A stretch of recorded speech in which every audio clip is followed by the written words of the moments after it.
Chapter 1. Seth came through the rift of power into the other land. His horse was running strong and proud, and there was a shout of triumph on his lips. Then he saw what he'd not expected. Luther, the Duke of Twin Plains, was here with him. He'd expected the man to be transported to a different field or place within this land, but here he was instead, struggling to control his bucking mount as it fought against him. The black horse reared as he tried to gain control of the frightened beast. The Duke looked frantically at his hands and leg positioning, struggling hard with the reins. Seth's horse was upon him without a thought.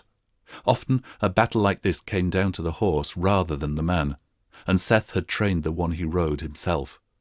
The white charger lived up to its name as it hit the stronger black horse hard, and knocked it back with tremendous force as it stood in fear on its two hind feet. Seth had drawn his broadsword from the leather scabbard on his back in a fluid movement, and he plunged its sharpened tip into Luther's chest with ease.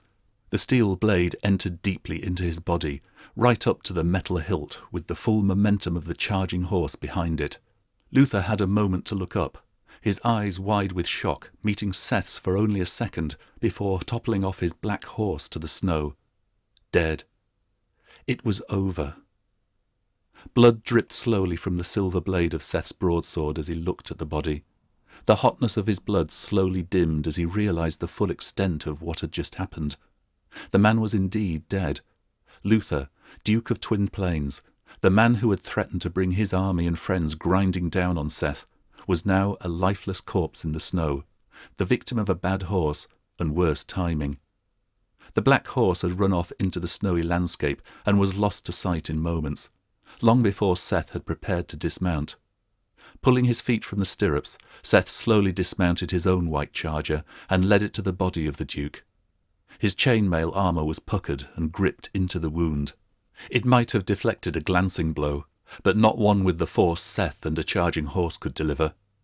With hands shaking from the cold of the land, he reached around Luther's neck and drew forth a gold chain that held a small pouch, as well as the coin within. With a single movement, Seth pulled it from his dead neck.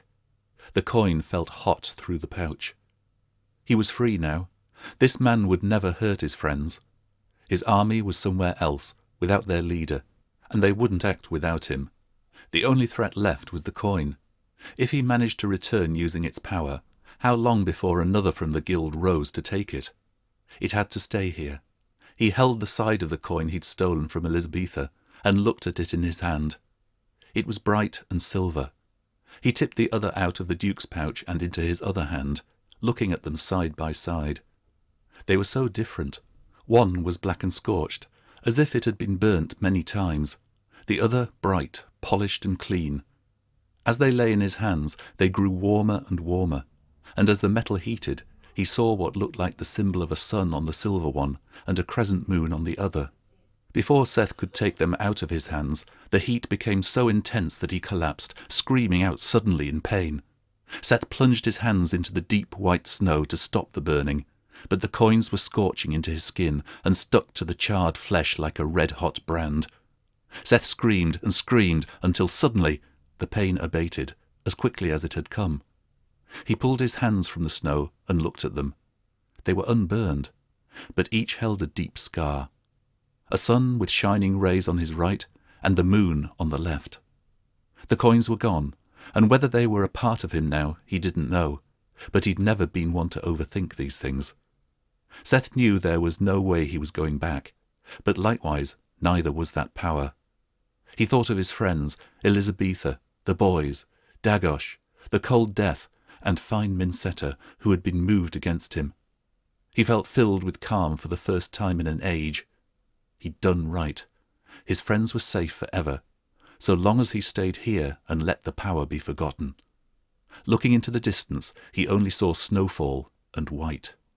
Still, he remounted and urged his horse on faster. Whatever was here, he'd face it as well. Northerners never just lay down and died. She sat bolt upright in the snow when she heard the sound. A heartbeat. No, 2 heartbeats. They were like gongs banging away in the dark, and she could hardly ignore them in a land where she'd not heard that sound in what seemed an age.